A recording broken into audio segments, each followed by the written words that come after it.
At the top of her light, Autumn came quietly in a gentle, measured rhythm.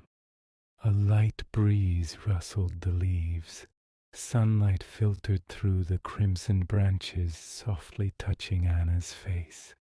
The air carried the scent of damp earth, ripe apples, and the first cool notes of fall. Each step along the park path felt light, almost meditative. Anna breathed deeply, as if each breath brought a piece of calm, dissolving the usual rush and tension. Anna was a young woman, neat and composed, as if every detail of her life had been perfected. She worked as an accountant in a prestigious company.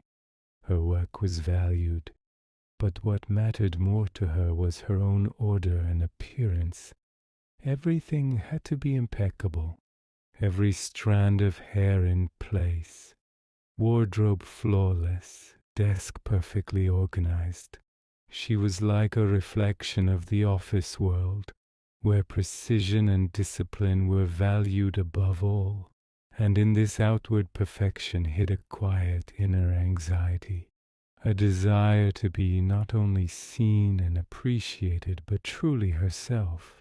That day her usual routine was interrupted by her car. It unexpectedly broke down right at the parking lot. At first she tried to start it, irritated, but then she sighed and decided that being angry was pointless. Next to the parking lot was a small city park, and Anna decided to take a walk. She stepped onto the path, and autumn seemed to embrace her with its soft, warm light. The rustling of crimson leaves underfoot, the cool breeze, the golden and crimson hues on the trees, all of this made the walk almost magical. She listened to her own breathing, noticing details she usually overlooked. How the sunlight glided across the wet foliage, how the shades shimmered on the trees, how somewhere in the distance a migratory bird called its short, lively greeting to autumn. And suddenly her gaze stopped at an old easel where an elderly man was carefully laying out paints.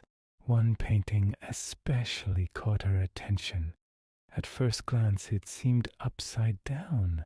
Colors, lines, shapes, everything was messy and unclear.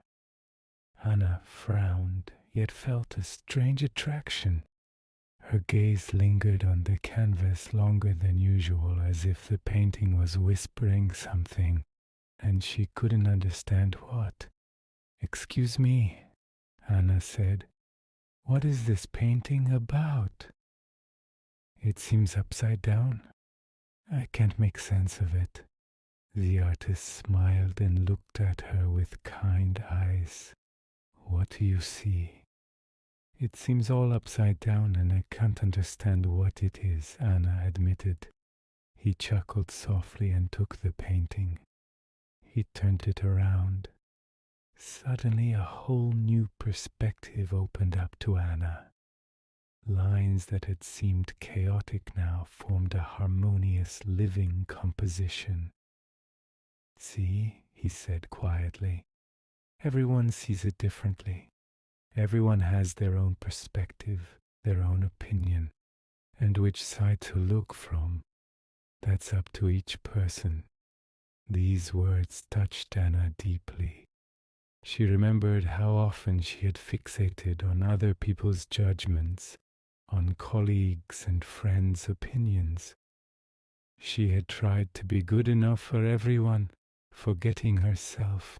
She realized she had long lost touch with her inner truth, with her own light, which does not depend on anyone's approval.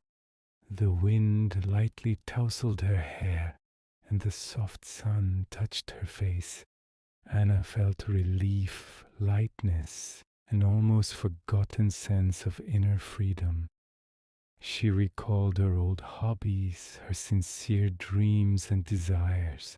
She understood that happiness and strength begin within, and it matters not how others see you, but how you see yourself. She took a deep breath, letting autumn fill every cell of her body. Small joys, moments of silence, and sincere passions, that's what truly matters. And it doesn't matter who notices or appreciates it. It's enough that she herself sees and values her light.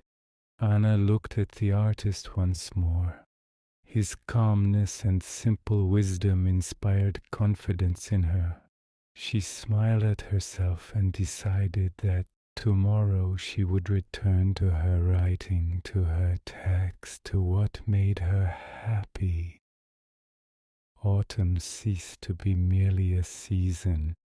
It became a symbol of inner harmony, a reminder that every step, even a random one, can lead to the light that has long awaited inside. Anna walked further along the park path, knowing that now she sees the world through her own eyes, and she no longer seeks approval where it was never given. Within her, a quiet but strong light ignited, and that was enough.